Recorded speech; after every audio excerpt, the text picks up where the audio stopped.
आपले युवा अत्यंत लोकप्रिय, अत्यंत सालस अशा प्रकारचे खासदार अनुभव धोत्रे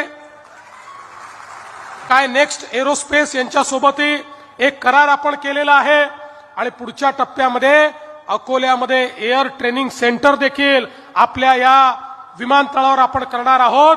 पायलटचं ट्रेनिंग देखील आपल्या अकोल्याच्या विमानतळावर मिळेल अशा पद्धतीची व्यवस्था आपण करतो।